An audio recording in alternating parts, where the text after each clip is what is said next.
Hi. Inverse functions, as they are generally defined only implicitly, are difficult to handle.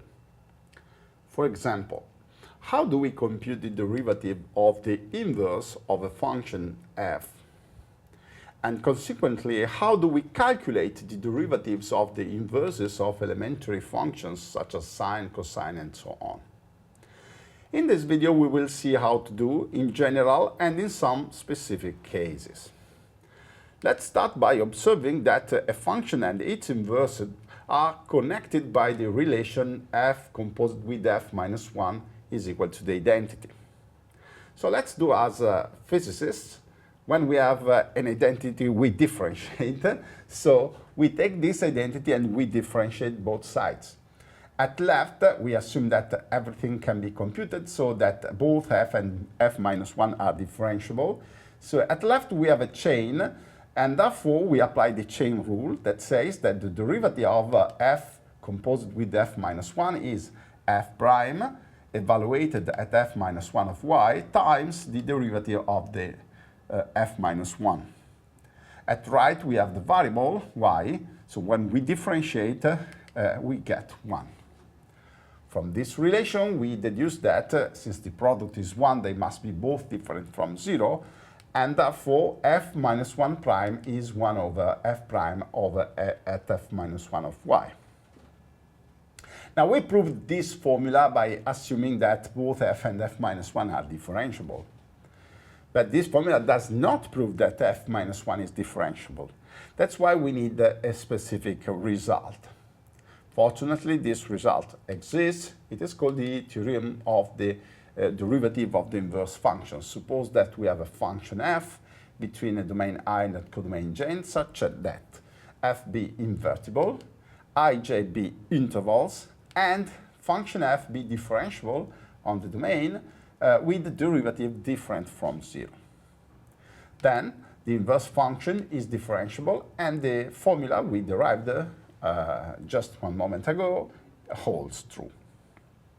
Now let's see how this formula works when we apply on specific cases, as for instance the calculation of the derivative of the arcsine, inverse of sine, and of the derivative of arc hyperbolic sine, so the derivative of the inverse of the hyperbolic sine. Now remind that for sine, when we take sine on the interval minus pi half to pi half into minus 1, 1, we have a nice bijection, and therefore there is an inverse, which is a continuous function, called the arcsin that works on minus 1, 1, going into the interval minus pi half by half. So here we have part of the ingredients of the theorem. We have seen the statement just one moment ago, a function that is a bijection between two intervals. Let's check about the derivative. The derivative of sine is cosine, and we see that on this interval, cosine can be 0 exactly at x equal minus plus pi half. So it means that the two endpoints of the interval. So this means that apart from these 2 points, everywhere else the derivative of sine is different from 0. This means that if we reconsider sine on the open interval from negative pi half to pi half into negative 1 to 1, so this means that we are excluding the two endpoints. Now this is a bijection, the inverse is still the arcsine, and moreover here the derivative of sine is always different from 0. We can then apply the theorem of the derivative of the inverse function to conclude that there exists a derivative of the arcsine of y, and it is 1 over the derivative of sine, the direct function, composed with the inverse function, arcsine of y. Derivative of sine is cosine, so we get this formula. We might end here, or maybe since, cosine, sine are somehow related, there should be some relation between cosine and arcsine of y. Let's figure out what is the answer. Now, remind that there is a fundamental identity in trigonometry, which is sine squared plus cos squared identically equal to 1. So from this formula, we can extract a cosine, saying that cosine is plus minus the root of 1 minus sine x squared. But now it is plus or minus here. But in general, there will be values for which it is plus, values for which it is minus. Definitely not both, because cosine x is just one value. But for our case, our x is the arcsine of y. And this makes a difference, because we know that arcsine takes values in the interval minus by half by half.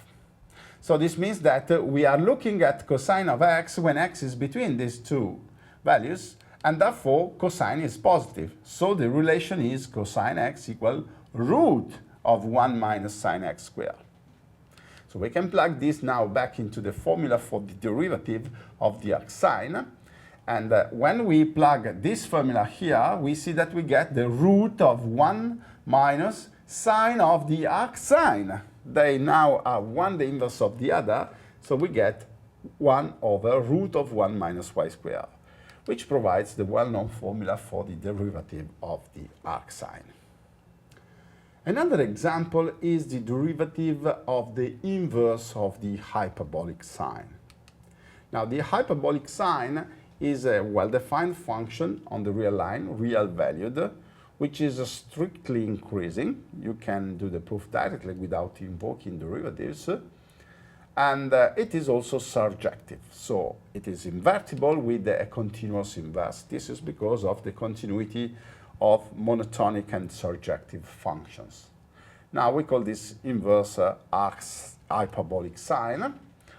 And here you can see that with this choice of the intervals, the condition required from the theorem of the derivative of the inverse function is verified, because when we compute the derivative of the hyperbolic sine, we get a hyperbolic cosine, which is always greater or equal than 1.